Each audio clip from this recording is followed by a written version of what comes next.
Let us discuss about approaches in chemotherapy.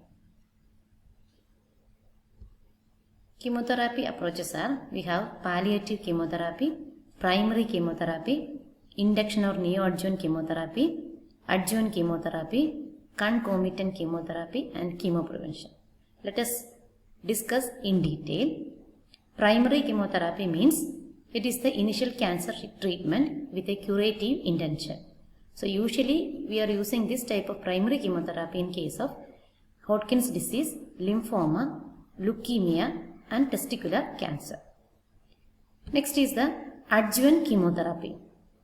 Adjuvant chemotherapy means when the chemotherapy is given after surgery or radiation to destroy the micrometastasis and prevent development of secondary neoplasm. For example, after mastectomy, that is after surgical removal of the breast, we will go for a chemotherapy. That type of chemotherapy is known as adjuvant chemotherapy. Next is the neoadjuvant chemotherapy. So when chemotherapy is given before surgery or radiation therapy in order to diminish the volume of large primary neoplasm prior to the surgical removal, that is known as neoadjuvant chemotherapy. The goal is to reduce the size of the large solid tumor so that the surgical removal will be easier. That is neoadjuvant chemotherapy. So both are adjuvant and neoadjuvant chemotherapy, both are curative if the tumor is removed. Next is the palliative chemotherapy. Palliative chemotherapy we are choosing for a incurable cancer. The intention of palliative chemotherapy is which prolongs and improves the quality of life.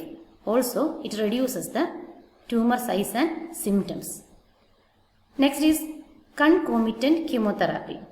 Concomitant means, the word concomitant means existing or occurring with something else or accompanying, or we can say concurrent with one another. For example, chemotherapy and radiation when you are giving together, chemoradiation, that is known as concomitant chemotherapy. That means we are using two treatment modalities at a time. Next is chemoprevention. Chemoprevention refers to the administration of a medication for the purpose of preventing diseases or infection which may lead to a cancer in future. Example is vaccination with hepatitis B. So this is all about approaches in cancer chemotherapy.